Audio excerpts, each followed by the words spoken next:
Hey guys, Jim Bounds with Motorhome Rehab Ranch. And as the title talk today, we're going to be talking about fuel delivery and fuel flow.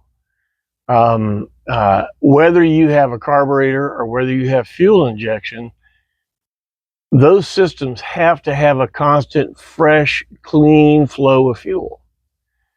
So let's come, this is where we're going to be at in here. We're going to be talking in here. And obviously there's not enough room for all of us.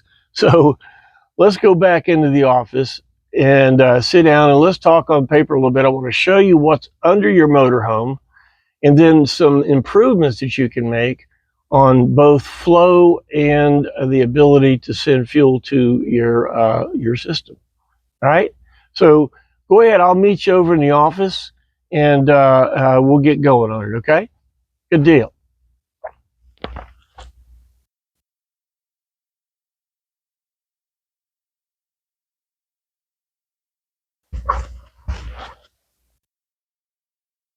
Hey guys, all right, we're in the beautiful Motorhome Rehab Ranch studios, and want to do some. I know this is a little book work and stuff like that, but I think it's real important. What we want to talk about is fuel delivery. All right, now clean fuel delivery. What do you have in your coach right now? All right, we're going to talk about 2 fuel tanks. We're going to talk about a carburetor or a TBI. Okay, whatever you're supplying it to. Okay. Now, let's talk about what you originally have in there. I got rid of the vent system and returns and all that. I did put in the fill system because that might come in into play in a little bit. But let's look at what we originally have. We have 2 tanks. Now, why do we do that? Because there had to be a cross member in between. And, well, they did make big tanks back in the day, but there had to be a cross member in between. And let's just say we have to live with it for right now, right? Unfortunately, the tanks are only 4.5 inches deep, and the fill is 1/4 up. So as fuel comes in, when they get enough fuel to get into 1/4, and by the way, below in the attachments will be this picture right here, so you'll be able to follow me. If you want to stop and print that one, you'll have something to draw on as we go and scribble, because I want to show you a couple of different things. All right, so let me pause it right now, go to attachments, pull up the first attachment and print it. Okay, I'm not gonna pause the video. I'm just gonna do do do do do do do do do do do do do do do do do. Right? Okay, you're back. All right, good. So when you look at your video, at your picture,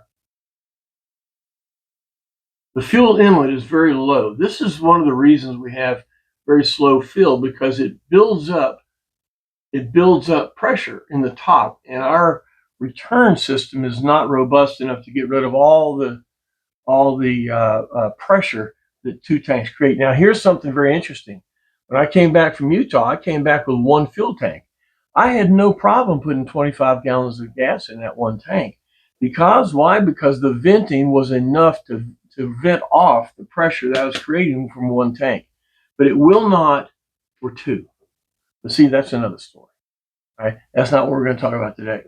What we're going to talk about today is delivering fuel from your source, from your tank or tanks or whatever you're using, to your throttle body or your carburetor or whatever. So each tank has a sender, and each tank has a takeoff. You come down to an AV selector switch.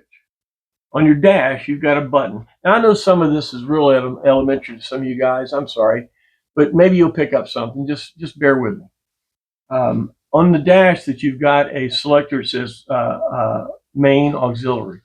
Now, your main tank is your rear tank. Okay, when it's on your main, this thing is turned off, and the fuel goes right from here, right through it, as it's off, through your filter, whatever you have, and then onto your pump and your throttle body or carburetor. When you push the button to auxiliary, now Auxiliary tank is the front tank. All right. When you push it to auxiliary, that energizes this solenoid. Instead of pulling it from here, it kicks and it pulls it from here. Okay? Now, you say, boy, I thought there were two fuel tanks. Well, there is. But if you totally run out of fuel, I mean, if you're going down the road and you're on main and then a motor shuts off, if your solenoid works, remember this is a 50-year-old part, but if your solenoid works and you push that button, you will have 6 gallons of fuel in this tank. Only 6 gallons. Say what? Because through this fill, all the fuel that was in here empties to here, and it used 44 gallons of fuel. So you could get 44 gallons of fuel out of the main. You go, wow, I'm making gas. No, when you flip to here, the gauge will drop like a rock. I say drop like a rock if your gauges work. All right, we've been through this before. A 4.5-inch deep tank, the gauge can't be that accurate. And to be honest with you, this thing's too big to push, and the tow bill is going to melt your wallet. You don't ever want to run out of gas. You know what I mean? So if you drive 250 miles, you put gas in it, drive another 250 miles, put gas in it, you'll never run out of gas. You'll never have to worry about the gas gauge. You'll never have to worry about what tank you're pulling from or any of that stuff. So in essence, the real way to never run out of gas is to go 250 miles. You know you have enough gas for that. Let's get past that. Filter. Now, most inline fuel filters are about 100 microns.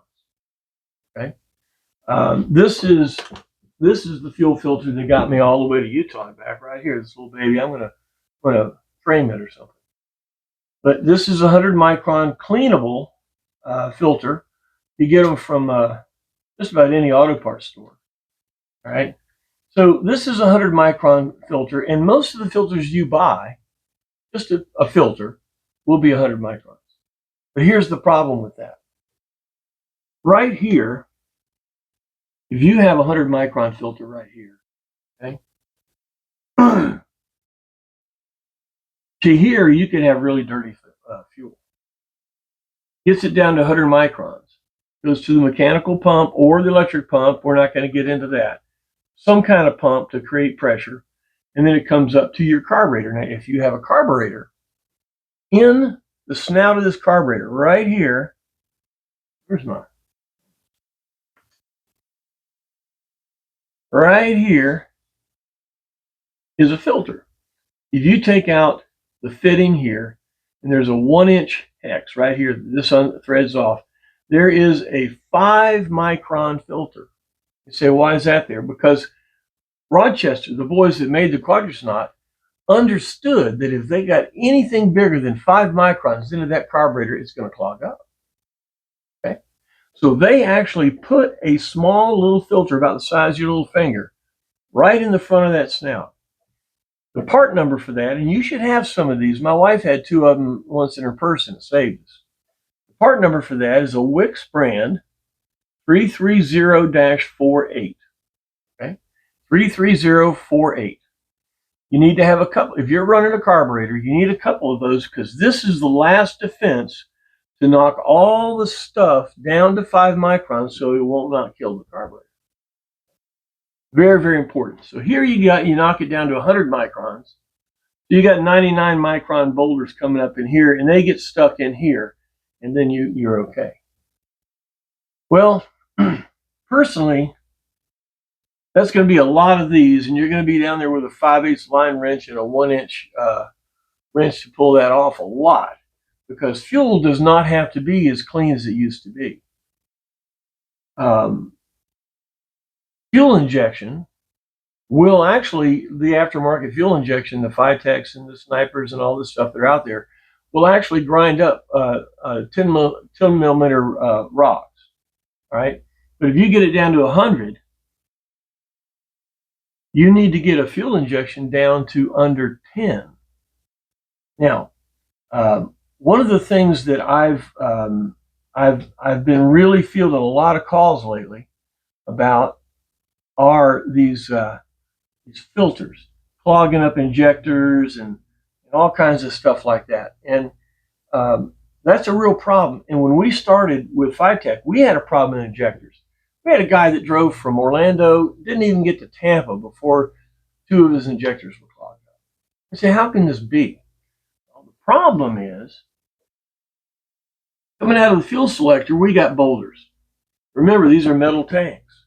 It's creating rust. It's creating junk in the tank. Okay? Comes down here to a 100 micron filter. Well, it gathers that up. But if you have fuel injection and you don't have a special filter like this, like your carburetor does, it's going to clog the injectors.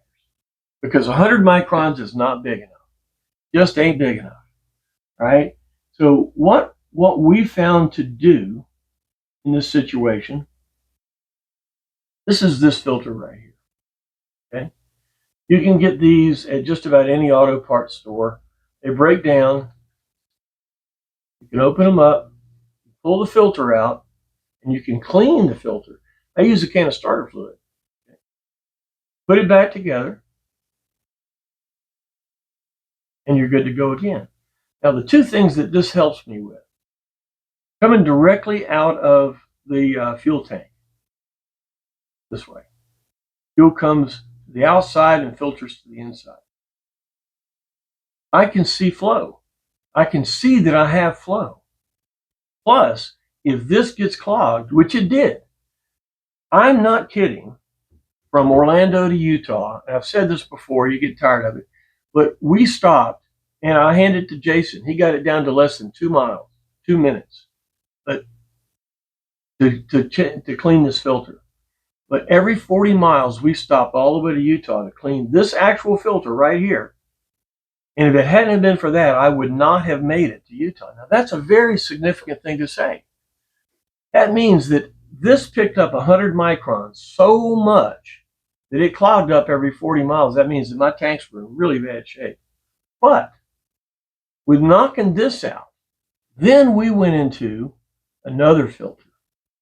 If you can see this, I found out on videos you can actually zoom in on some of the videos and see special things. But this is a filter that I've been talking about.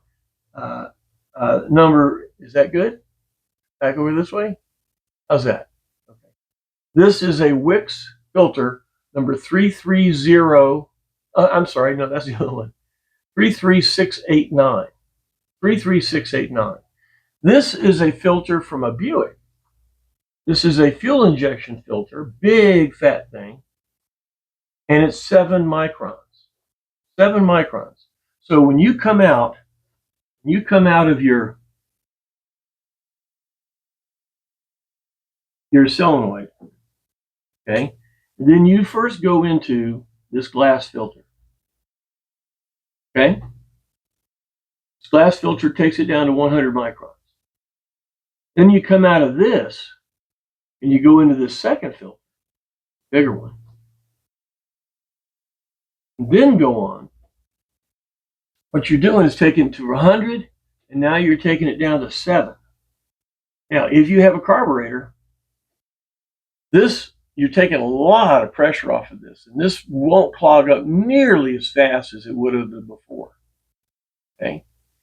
It's going to be picked up by here. This is a 7 micron filter for fuel injection. So you guys that have already gone to fuel injection, this system right here, knocking all your garbage down, getting the boulders out at 100 microns and be able to clean it, okay? And then run it into 7 microns, that if you don't have this, you're down below 10, you won't clog up your injectors. If you still have a carburetor, you'll take the relief off of that old 33048. It won't clog up. This thing, let me tell you what we did. We had this set up all the way. Now I have fuel injection. Now what we did, we had right here my electric fuel pump. Coming out of it, then we went into the big filter. Okay. This is how we got to Utah. We cleaned this every 40 miles, left this one in. My injectors never clogged up all the way. Then coming home, cleaned this again, one time. That got all the garbage out from they lined the tank. And if you do ever have your tanks lined, you're going to clog up a filter. That's just the residue and all the garbage and the junk. It'll look different than the other filter. The other garbage did. So I drove it 35 miles home from where we are at, from Salt Lake City to the RV park. Clogged it up one time. After that, never clogged. And I used, now this is significant, I used the same filter here, the 33689, the 7 micron. I used the same filter to come back. Yeah. So this did such a good job that this filter did not clog up in 2,500 miles and still serviced me all the way home, another 2,500 miles.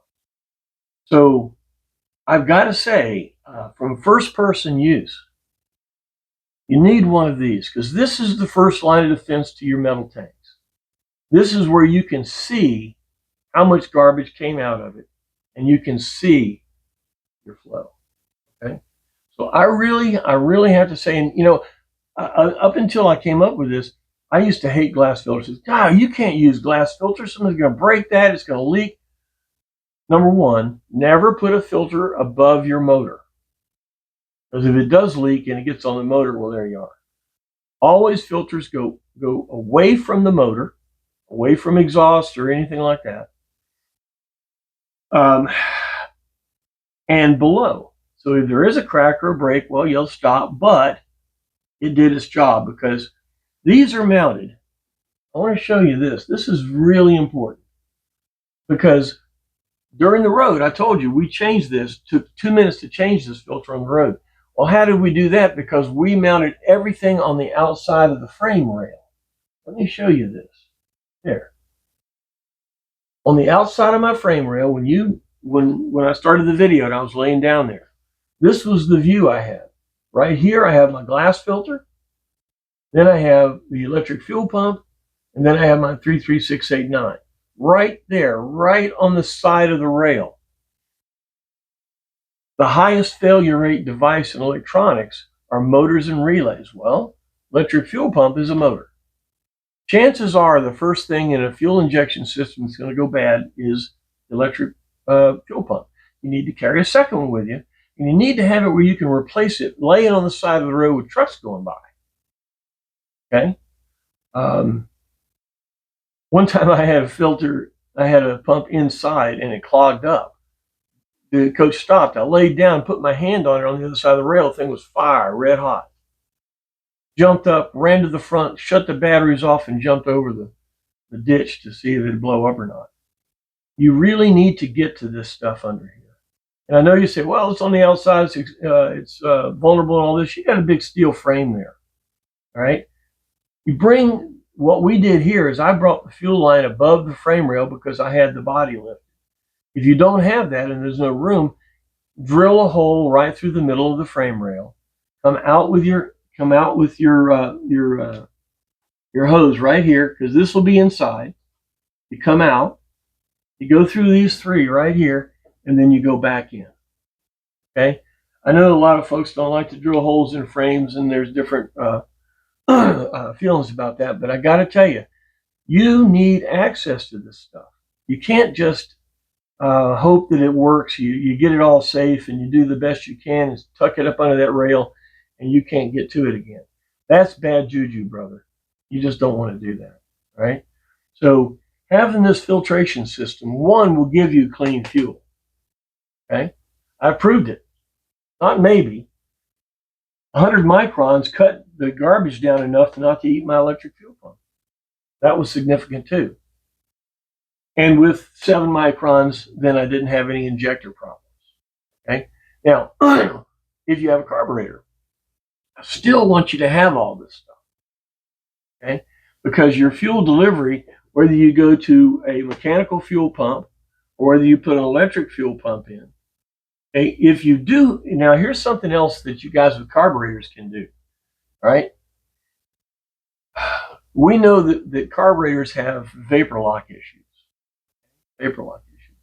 Why is that? Because the fuel formulation has a different boiling point. It has a lower boiling point. And in summer, I had people this year tell me that in the desert during the middle of the summer, in the day, the fuel they could hear it boiling in the tanks underneath them. It was unnerving. So this vapor lock is a real issue with carburetors. We've been through this over and over. And on subsequent videos, I've talked about installing a small square electric fuel pump right here, okay, and powering the thing off of this AB cylinder. Okay? And what that does, this by the way, this is called a facet, F-A-C-E-T. It's the brand, F-A-C-E-T. A lot of places have them. I know Napa carries.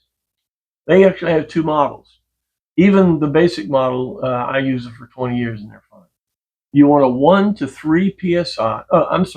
3 to 6 psi pump. This is actually the same pump that we use on the generators, but that's 1 to 3. This is 3 to 6 psi pump right here. Now, remember, you carburetor guys, when your switch is in main, your fuel flow comes out of your rear tank, through the solenoid, straight through the solenoid, through the filter system, to your pump, and right to the carburetor, right? All right.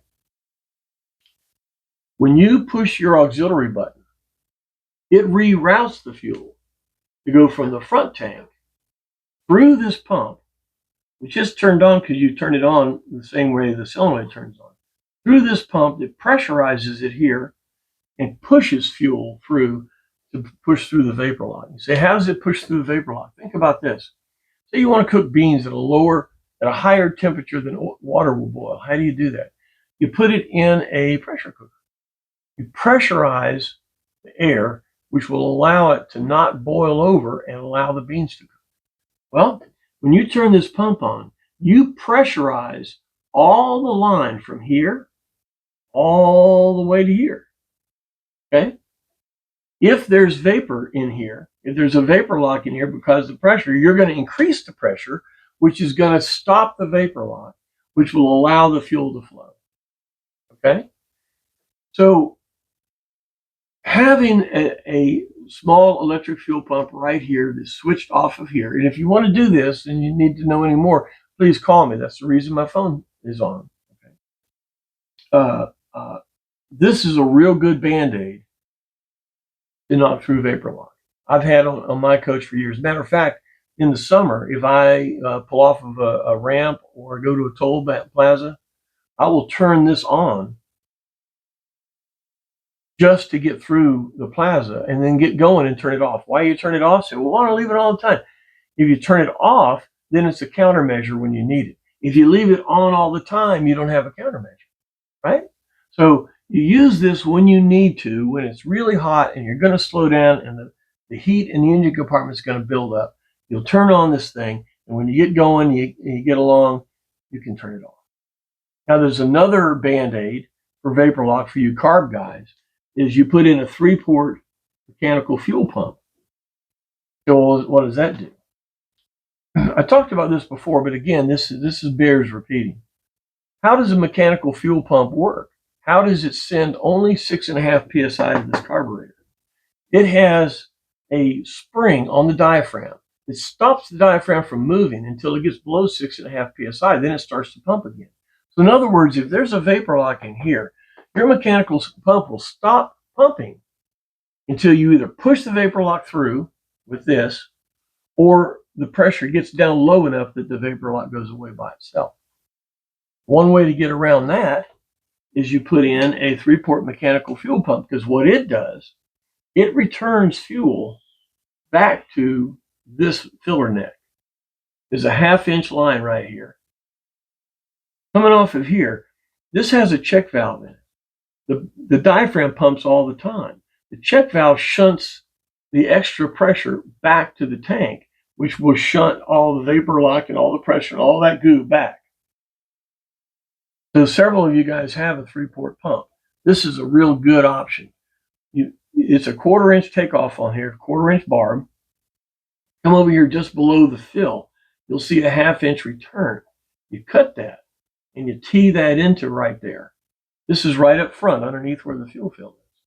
So having a 3-port mechanical pump for you carb guys is a real good Band-Aid. Having a second electric fuel pump here to push you through.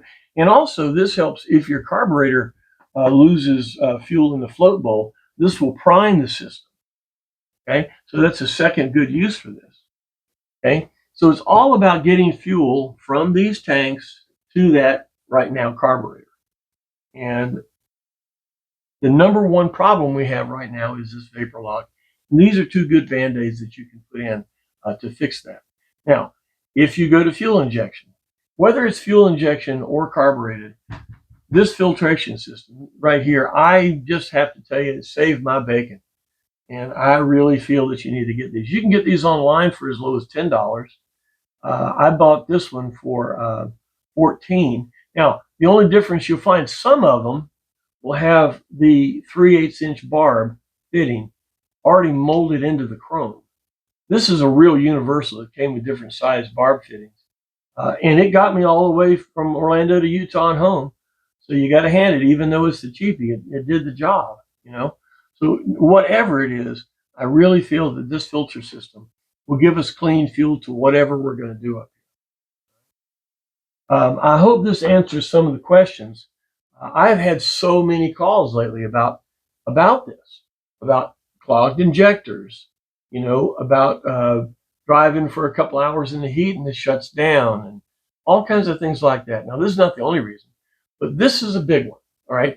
And if you're running a carburetor, you need to have a countermeasure. What can you do when it starts to buck? You got a button to push. This helps. And your fuel injection guys, see, fuel injection doesn't worry about vapor lock as much because it is pressurizing the line from right here all the way through to the throttle body. It's all pressurized. So the chance of having a vapor lock with a fuel injection system is much, much less. Now, it does happen. And in the past, when I was running the the direct port systems, we were dumping so much fuel back into the tanks that the fuel going back into the tanks was hot. Because when you pressurize fuel, you heat fuel. So you pressurize it to 125 psi or something, and then you drop it down to 46 or 60 psi of fuel going back into the tank, and it's hot. So that's a problem. Okay. In that day, we started putting fuel coolers and all kinds of things. Fuel injection today, you don't go with really high pressure pumps. Normally they're running, I mean, the older units are running at 17 or 20 psi. The new ones are at 46 psi or so. So you're not dumping quite as much. And when you have a volume of fuel like 50 gallons, it will dissipate the heat enough. That's another good reason to have a larger fuel tank. Now, I didn't have a problem at all with my 25-gallon tank coming back from Utah, and I did have a return system because I was fuel injected. I did not have a problem with a single tank with 25 gallons dissipating heat. That's something also to think about. You know, coming back across the country with one tank really taught me a lot of things. I mean, not just theory, just thinking about it on paper, but I really lived it. All right. And here we go again, this filter system. Jason came up with it. Jason, again, I'm giving credit where it's due. He found this 7-micron filter, and he suggested to put this glass filter in here. Thank you, Jason. And he taught me something there. All right, well, look, I hope this helps. This is just a single video, no episodes or anything like that. I would like to have some comments back on it. And when I do post this video, you will have a picture of this before I start scribbling on it, if you haven't already printed it. And you'll have some others, close-ups of the ones that I showed down here on the iPad. I realize this is not the absolute best, but right now with the editing capabilities of what I have right now, you know, bear with me. I'm getting better, you know. So This fuel delivery thing was a big deal to Utah. It can be a big deal going anywhere.